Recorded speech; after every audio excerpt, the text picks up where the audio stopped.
Colorado Democrats have introduced a bill which would require age verification at the operating system level for all operating systems, which would include Linux, Mac OS, Windows, FreeBSD, Haiku, FreeDOS, everything. If it's an operating system, it would require it. I've read through this bill known as the Age Attestation on Computing Devices Bill, or SB 26 051, and it is absolutely preposterous. It would apply to all operating systems, open source or proprietary. So, yeah, Linux is involved. Require the operating system to set a user's age upon account creation and store that age within the system, along with some mechanism for verifying that, which is undefined. Require the OS to provide an API, right, a programmer's interface for application developers to request an age or an age bracket for the user, and institutes a up to $7,500 fine per violation for intentional violation of the bill, which would include refusing to implement the age verification API. So, for example, if Ubuntu Linux gets downloaded 100,000 times, or let's say 1,000,000 times, and it knowingly intentionally violates this bill, that would be 1,000,000 times 7,500. You do the math and determine how quickly Ubuntu's creator Canonical goes out of business. Now, this version of the bill does not indicate specifically how the age of the user would be verified outside of a good faith declaration of age, like saying, yeah, I'm 21. And then leaving it at that. The language is currently very vague inside the bill and is really open to wide interpretation. If the bill left it at good faith declaration and that's where it stopped, that would be one thing. But it opened it up to wide interpretation, which means that people could be forced to do some pretty gnarly age and identity verification within the operating system level. Beyond that, it's also horrific that operating system developers would be forced to do this, not choose to do this, right? This isn't something that would be an optional parental control feature. No, it would be forced on every operating system to implement this functionality, to support this functionality, and every user to have it. It is absolutely asinine. It's off the charts. The individuals who are sponsoring this bill are Matt Ball, a Colorado state senator, and Amy Pascal, a Colorado state representative, both Democrats. Again, this is House State Bill 26051. Now, here's the thing. This is just a state bill. So many of you will be saying, well, it's not really enforceable then, right? Because it's just in the state of Colorado. However, this is very important to note that this would impact a huge number of corporations. To start with, both Apple and Microsoft have offices in the state of Colorado, which means that the state of Colorado could go after both Microsoft and Apple. The same is true with Google, with Chrome OS and the like. They could go after Google there.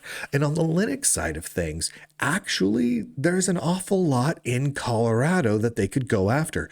System 76, the makers of Pop OS and System 76 hardware, they're based in Colorado, right? They're headquartered. They exist entirely in Colorado.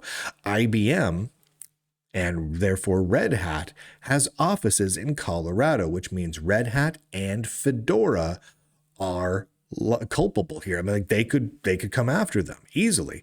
Canonical also has a presence in Colorado. You know who else is in Colorado?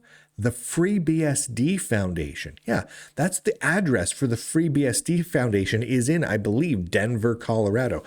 So FreeBSD, Ubuntu, Fedora, Red Hat, Pop OS, and that's just off the top of my head of the places of the Linux and open source operating systems that have a legal presence in the state of Colorado, where it would be very straightforward for the state of Colorado to sue them over failure to comply with the age verification measures.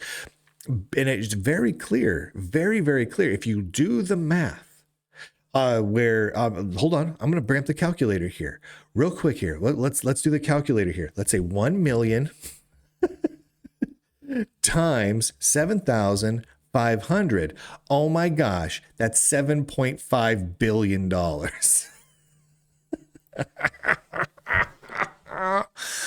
And I'm laughing because it's so preposterous. It's utterly asinine that this is taking place. Now, this is yet to pass, right? It hasn't yet gone up for a vote, but we're seeing these sorts of bills cropping up all over the place. I mean, age verification and identity verification bills are popping up in multiple states for using a variety of different mechanisms. This one in particular is concerning because it's not many age verification laws are currently being focused on an individual service. Like, for example, if a website wants or online service wants to provide something that's adult only, then they have to provide some sort of age verification. Okay, there's concerns with that, right? We can raise some sort of concern around that. Fine, but at the very least, it's an isolated thing. Okay, I don't want to have my identity scanned by this one shady website. Well, I guess I won't go to that shady website anymore. It's at least isolated. This is forcing operating system developers to implement features and keep them in the OS. That is not cool. That is beyond not cool. That is saying that every computer user will then have to be subjected to this. And what's more, every developer, every corporation or project or foundation that develops an operating system now has to comply with this. And I just don't love that. Now, I don't mind if Ubuntu wants to add in age verification to their system. Okay. We'll talk about it. We'll talk about their implementation of it. We'll probably complain about it a little bit, but that's their decision. Having a state government force this upon them, that's not cool.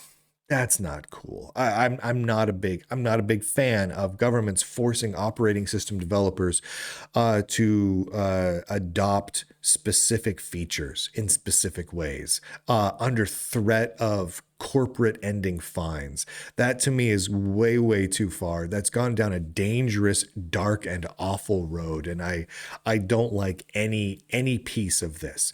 Once again, submitted by Democrats Matt Ball and Amy Pascal in the state of Colorado.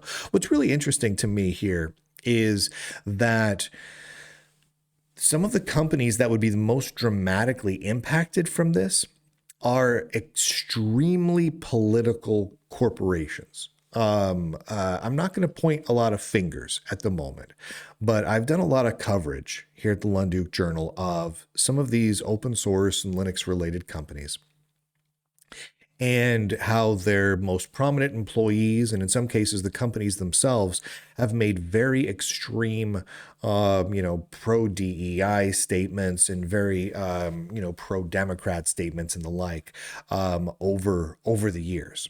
And I find it funny that, like, not haha funny, but like weird funny, how now they're put in a position where they're going to need to defend themselves against the people that they've been promoting.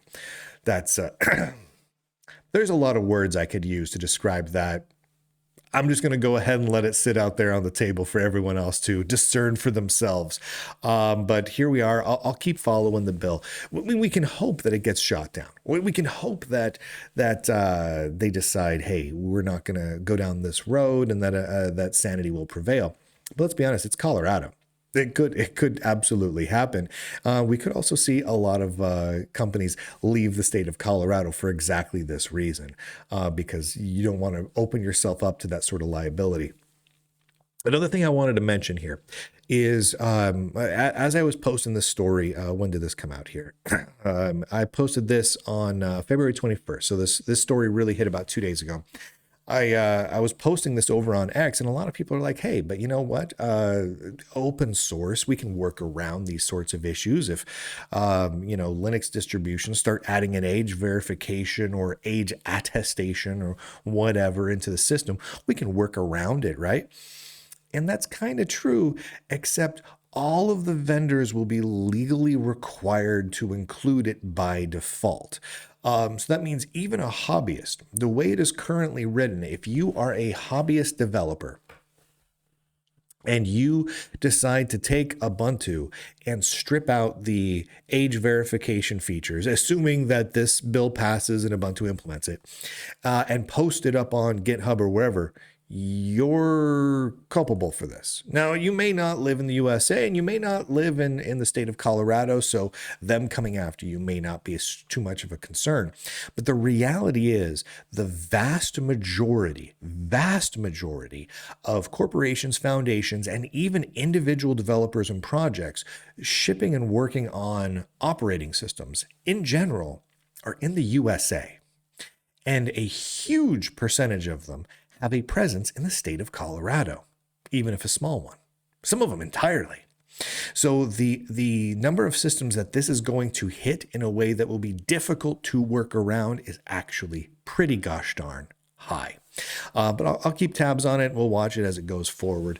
Thank you to the Lunduke Journal subscribers for making it possible to do what I do. Go to lunduke.com, click on some things, subscribe to some things. It's great. If you pick up a lifetime subscription, you can be optionally added to the lifetime wall of shame.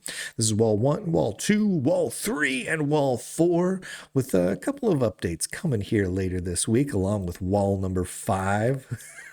There's a lot of you out there who've been added to these walls. I underestimated how popular the various walls would be. But thank you to all the subscribers, monthly, yearly, lifetime, however you subscribe. You make the Lunduke Journal possible. I couldn't do this without your support. Without your support, I would have to go hat in hand to Red Hat and Microsoft and Adobe and Amazon in order to support this work. And if that were the case, they would be able to tell me what to report on and what not to. And then we'd just be every other stupid tech news outlet out there, and we just have to parrot whatever the corporation said. So thank you to all of you for making it possible for this sort of coverage to occur. And with that, ladies and gentlemen, boys and girls, nerds and nerdettes across the inner tubes, I do declare end broadcast.